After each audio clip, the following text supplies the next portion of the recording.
Control that leads to submission is the foundation of jiu-jitsu, and what breaks down that control is movement. So as the attacker, we're trying to limit our opponent's ability to move, allowing us to control them and apply a strong submission for the win. And one of the best ways to limit our opponent's ability to move is by compromising their base and forcing a standing opponent down to their hip. So as a general idea when it comes to submissions, if we can break our opponent down to a hip, it's going to give us a lot more control over our opponent and ultimately lead to strong finishes. And one of the best ways to break our opponent down to a hip is by first threatening their back. If they're stubborn and they keep their hips off the mat, it gives us access to their back.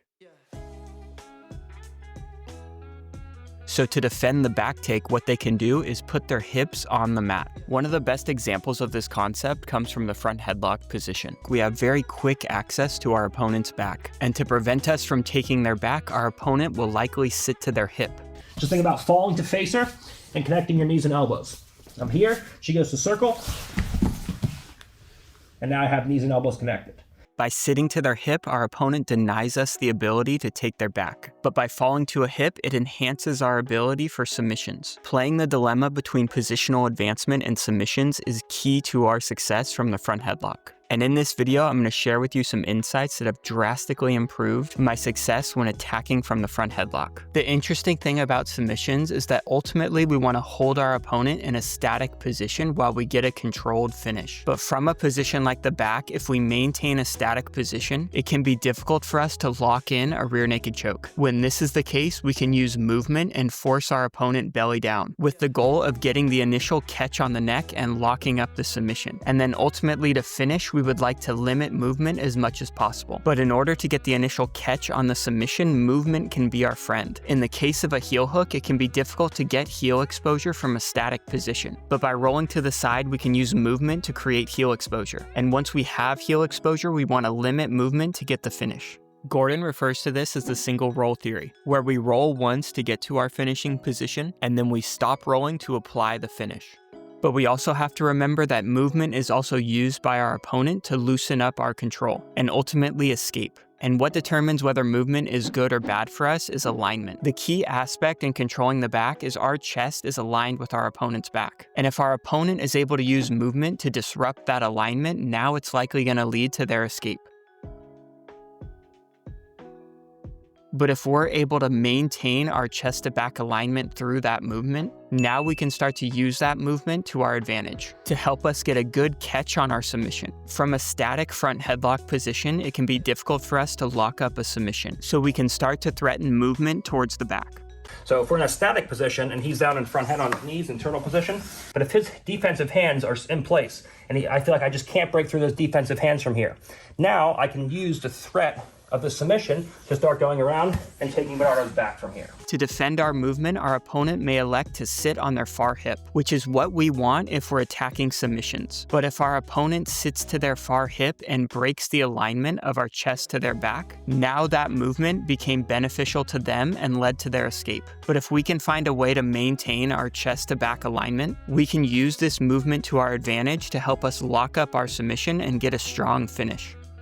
Now, when our opponent falls to their hip, there's two ways we can maintain this alignment. The first is by working back towards their legs and stepping over towards mount. The second is by going in the opposite direction, throwing our back to the mat to enter this inverted front headlock position. Now, when I'm faced with a crossroads like this, the way I like to go about forming my own opinion is by watching a lot of match footage and trying to spot trends and what I find to be most effective. But the problem with this approach is that it takes a lot of time. I'll often have to watch hours and hours of competition footage just to find a few examples of what I'm looking for. To solve this problem, I created the outlier database. So myself and other jiu-jitsu nerds will be able to search front headlock and see a lot of different examples. And from what I've seen, when people work back towards the guard and ideally step over to mount, it tends to not lead to a finish. Usually the defender's able to get their knee or some sort of wedge in, making it hard for the attacker to use their hips to get a strong finish. And even if they are able to mount, a lot of times the guillotine grip is not ideal. Now, with that said, you do end up on top, so if it's a strategic play, this might be the right move. Something in this category as well would be as they fall to their far hip, you shoot in for a darce. In my opinion, this is a great way to maintain top position, but you're likely not going to get the finish, and your opponent will be able to break your chest to back alignment.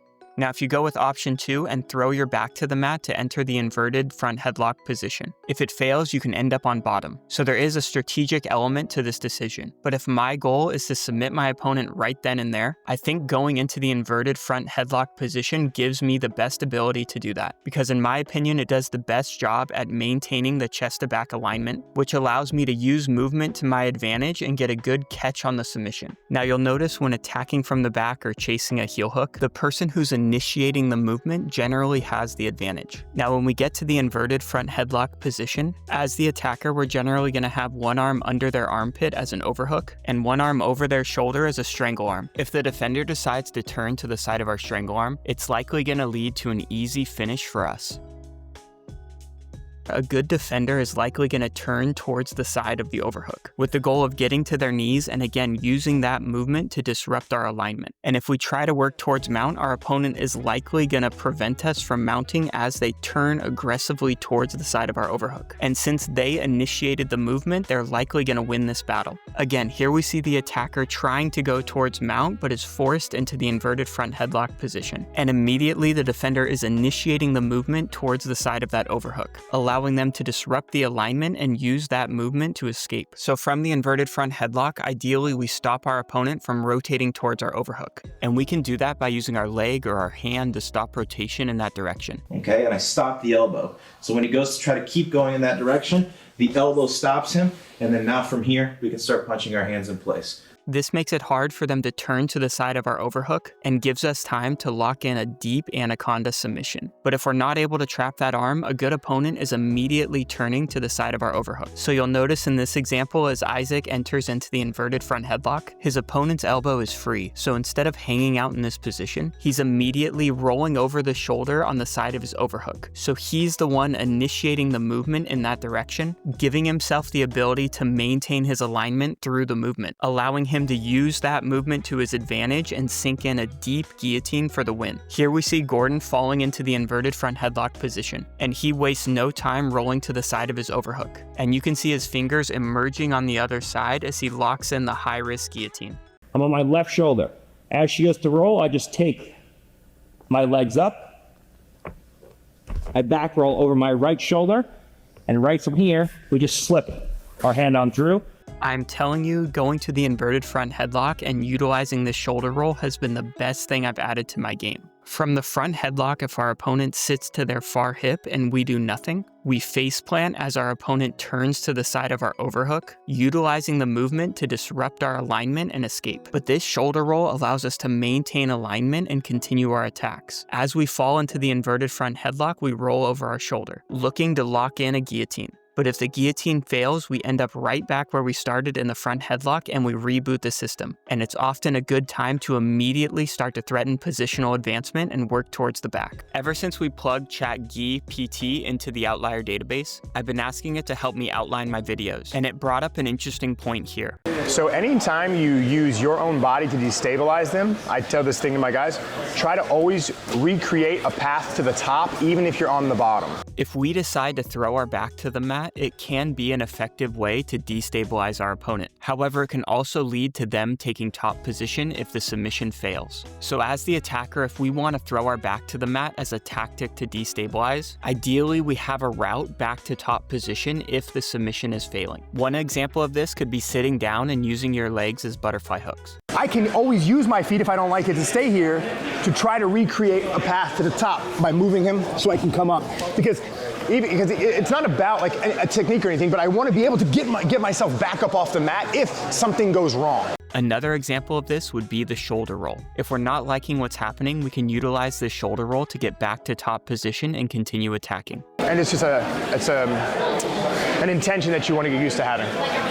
Just a thought. The fundamentals of jiu-jitsu are great, and as the attacker, if we can break through resistance from a static position, this would be ideal. But for a long time, I struggled to get finishes from the front headlock, until I started to use movement to break through resistance. And the key to utilizing movement to your advantage is making sure you maintain alignment throughout the transitions. And the best way I've found to do this from the front headlock position is by first forcing my opponent down to a hip, and ideally using our leg to prevent movement towards the side of our overhook, and making making sure if movement is going to happen towards the side of my overhook that I'm the one initiating it by using the shoulder roll, which gives me the best chance of maintaining alignment throughout the transitions, and using the movement to immediately lock in a submission or continue attacking by rebooting the system and threatening positional advancement. And when I'm trying to apply this idea to other positions, I try to ask myself, what alignment am I trying to maintain? Because if this fails, the creation of movement is likely going to lead to a bad outcome for us. But once we know the alignment that's needed, we can start to come up with creative ways to use movement to help facilitate our attacks. I'm going to be making another video on the front headlock, so if that video's out and you're interested in more, I'll leave the link right here. But if not, I recommend you check out this video here to improve your rear naked chokes and up your submission game. And if you're interested in the website that I made to help myself and other nerds study jiu-jitsu, the link is right here.